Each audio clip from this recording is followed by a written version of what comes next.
এই গণমাধ্যমের মধ্যে সংবাদপত্র এবং সংবাদ পরিবেশনের যে সংকট, নৈতিকতার যে সংকট আমরা দেখতে পাচ্ছি, এটা শুরু হয়েছে শিক্ষা ব্যবস্থাকে যখন থেকে সেকুলারাইজ করা হয়েছে তখন থেকে জ্ঞান, বিজ্ঞান, সভ্যতা, গণমাধ্যম, সভ্যতার মধ্যে কিন্তু নীতিহীনতা, অনৈতিকতা কিন্তু প্রবেশ করেছে, যে কারণে এর প্রভাব পড়েছে সারা দেশে, রাজনীতিতে, অর্থনীতিতে, প্রত্যেকটি জায়গায় কিন্তু এর একটা নেতিবাচক প্রভাব পড়েছে। আমরা জানি কোন দেশ গঠনে, রাজনীতির জন্য, সভ্যতার জন্য, সমাজের জন্য, ডেমোক্রেসির জন্য তিনটা ফ্যাক্টর খুব ইম্পর্ট্যান্ট। একটা হচ্ছে সে দেশের জনগণ, একটা হচ্ছে রাজনৈতিক দল, আর একটা হচ্ছে সেই দেশের গণমাধ্যম। এই তিনটার মধ্যে যদি সেতু বন্ধন না থাকে, সমন্বয় না থাকে এবং একটা দেশকে বসবাসের উপযোগী করে দুর্নীতিমুক্ত, অর্থাৎ corruption free society, corruption free economy এবং ভবিষ্যৎ প্রজন্মের জন্য একটা সুন্দর দেশ গড়ে যাওয়ার কমিটমেন্ট যদি এই তিনটা ফ্যাক্টরের মধ্যে না থাকে, তাহলে সে দেশ সুন্দর করে গড়া যায় না।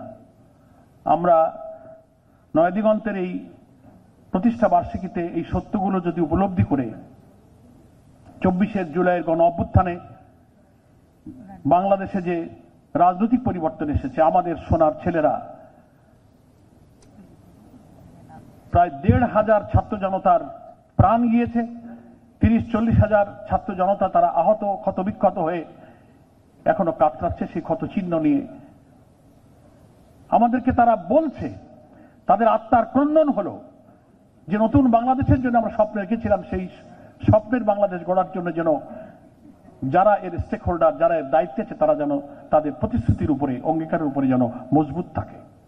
আজকে নয়াদিগন্তের এই প্রতিষ্ঠা বার্ষিকীতে আমরা যারা এই রাজনৈতিক পরিবর্তনের বেনিফিশিয়ারি, যারা একটা স্বপ্নের বাংলাদেশ গড়তে চাই, এই অঙ্গীকার, এই প্রতিশ্রুতি আমাদেরকে এক্ষুনি নিতে হবে। সময় বেশ পার হয়ে গেছে এবং বিশ্বব্যাপী যে দুর্নীতি, রাজনীতিতে চলতেছে দুর্নীতি, ডিপ্লোম্যাসিতে চলতেছে নীতিহীনতা, এই সবটার প্রভাব পড়েছে আমাদের এই সমাজে এবং এইটার কারণে সব মিডিয়া, গণমাধ্যমে এর প্রভাব থেকে কিন্তু মুক্ত হতে পারেনি।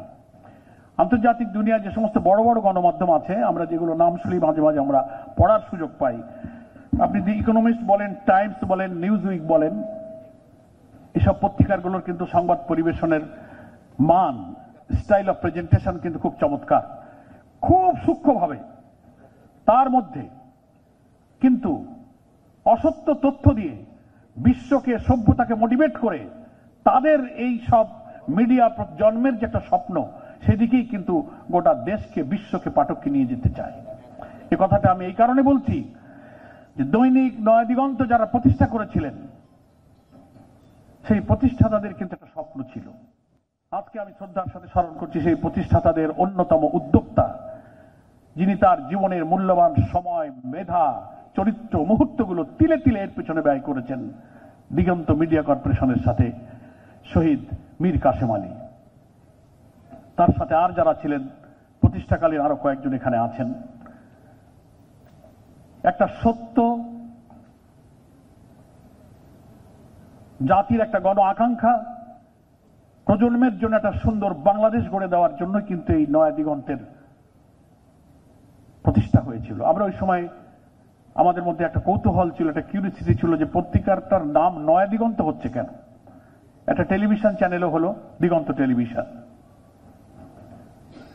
প্রতিষ্ঠাতা যারা ছিলেন তারা আমাদেরকে বলেছিলেন যে আমরা এই গণমাধ্যমের মধ্য দিয়ে আমাদের সামনে একটা নতুন দিগন্তের উন্মোচন করতে চাই। কিন্তু ফ্যাসিস্ট এটা বুঝতে পেরে এই সত্য উচ্চারণের সাহসী গণমাধ্যমকে, তার কণ্ঠকে চেপে ধরার জন্য কিন্তু এর উদ্যোক্তাদেরকে, মীর কাসেম আলীকে তারা বিনা অপরাধে যে সমস্ত অভিযোগ তার বিরুদ্ধে মিথ্যা মামলায় আনা হয়েছিল, প্রত্যেকটি মামলার প্রত্যেকটি লাইন, প্রত্যেকটি শব্দ হচ্ছে মিথ্যা, একটার সাথে তার সত্যের কোনো সম্পর্ক নেই। এই বয়সে তাকে নিষ্ঠুরভাবে ফাঁসিতে ঝুলিয়ে হত্যা করা হয়েছে। আমরা শ্রদ্ধার সাথে যেমন স্মরণ করি, আল্লাহ তাআলা তাকে অন্যায়ভাবে হত্যা যারা করেছে, দেশের আইনে তার এবং তাদের সঠিক বিচার হোক। আল্লাহ তাআলা এই অন্যায়ভাবে হত্যার কারণে শহীদ মীর কাসেম আলী সহ যাদের এইভাবে নিষ্ঠুরভাবে হত্যা করা হয়েছে তাদেরকে শাহাদাতের মর্যাদা দান করে জান্নাতে উচ্চ মর্যাদা তাদেরকে দান করুন, তাদেরকে দোয়া করছি। সম্মানিত সুধীবৃন্দ, নয়াদিগন্ত কর্তৃপক্ষকে আমি ধন্যবাদ জানাই। অনেক ঝড় ঝপটাই 16-17 বছরে শাপলার ঘটনার পর সেখান থেকে নৃশংস নিষ্ঠুর হত্যাকাণ্ড যে টেলিকাস্ট করেছিল দিগন্ত টেলিভিশন, ইসলামিক টেলিভিশন, সেই যে বন্ধ করা হয়েছে সেটা এখনো চালু হতে পারেনি। দীর্ঘ 14-15-16 বছর যখন একটা ইলেকট্রনিক মিডিয়া বন্ধ হয়ে থাকে, হাজার হাজার কর্মচারী বেকার হয়ে পড়ে, তার যন্ত্রপাতি ওয়ান ইয়ারে যেতে গেলে তার যে এস্টাবলিশমেন্ট থাকে সব কি পরিমাণ ক্ষতিগ্রস্ত হয়, কি পরিমাণ ফিনান্সিয়াল প্রবলেম, তার শেয়ার হোল্ডার, তার ব্যবসা, এই সব কিছুতে কেটে উঠে এখনো কিন্তু সেগুলো এখনো চালু হতে পারেনি। এই ধাক্কা সামলিয়ে নয়াদিগন্ত নামক এই পত্রিকাটি যে সত্যের উপরে দাঁড়িয়ে আছে, আমি মনে করি অন্যায়, অসত্য, ভুল এবং একটা অসভ্যতার বিরুদ্ধে সভ্যতার যুদ্ধে নয়াদিগন্ত তার অস্তিত্বকে জানান দিয়ে বলেছে যে না, আমাদের যারা প্রতিষ্ঠা করেছিলেন তাদের স্বপ্নের পথে চলার জন্য আমরা এই জিহাদের পথে অটুট থাকব এবং অনড় থাকব। এর জন্য নয়াদিগন্তকে আমি ধন্যবাদ জানাই। নয়াদিগন্ত পরিবার, তার প্রকাশক, তার সম্পাদক, তার কলামিস্ট, লেখক, সাংবাদিক, বিজ্ঞাপনদাতা, পাঠক সবাই মিলে যারা এই পত্রিকাকে দাঁড়িয়ে রাখার কাজে অসাধারণ ভূমিকা রেখেছেন, অবদান রেখেছেন, বাংলাদেশ জামাত ইসলামীর পক্ষ থেকে আমি তাদের সকলকে ধন্যবাদ জানাই।